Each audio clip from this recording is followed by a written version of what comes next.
Composée de plusieurs communautés religieuses, la République centrafricaine est un pays laïque.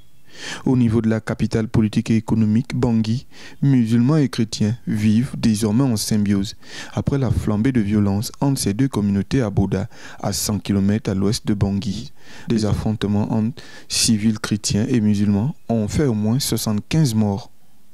10 ans plus tard, l'apaisement semble régner entre les deux communautés. Et pour preuve, nous nous sommes rendus à la paroisse Notre-Dame de Fatima de Bangui, une paroisse qui a subi les affres des affrontements entre chrétiens et musulmans. Ici, le souvenir reste présent pour beaucoup de chrétiens.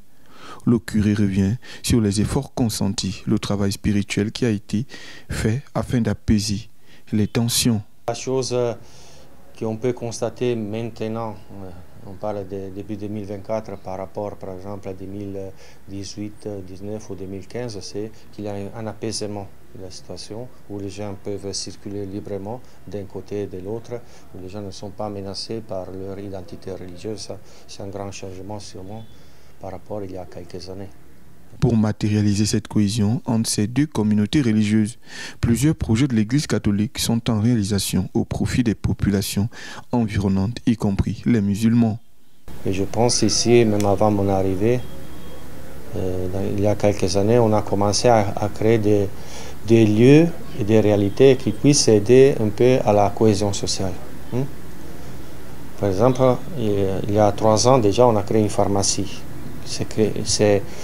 C'est lié à la paroisse, mais elle dessert tout le monde. On a un centre culturel dans lequel pendant 2-3 ans, plusieurs fois, on a fait des formations pour comment régler les conflits, la gestion des conflits, dans lequel on a invité des chrétiens, des musulmans.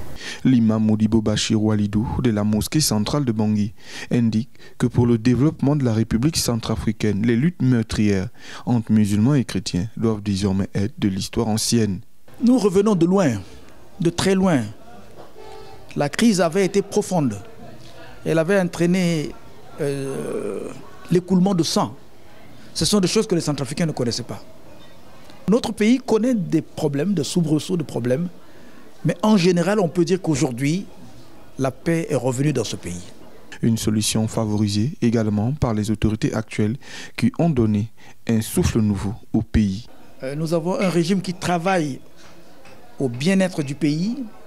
Ce qui se fait aujourd'hui est de nature à donner espoir que le pays avance vraiment bien. La guerre entre chrétiens et musulmans est un souvenir douloureux pour beaucoup de Centrafricains ayant été témoins de ces affrontements. Dieu bénit Gédéon David Naga, aujourd'hui étudiant à l'Université des sciences de Bangui au département de géologie, dit avoir tourné la page et que sur le campus universitaire, musulmans et chrétiens ne font qu'un. C'est une très bonne ambiance. Je pense que vous êtes de la média, vous le connaissez très bien. Il y a une parfaite harmonie qui règne entre les chrétiens et les musulmans. Même aujourd'hui, je me suis rendu au niveau de kilomètre 5. J'ai même des amis au niveau de kilomètre 5, dont même je pourrais citer leurs noms. Il y a Ba, il y a Abdoulaye, il y a Mustapha, il y a Mahamat qui vont et puis on est en parfaite harmonie.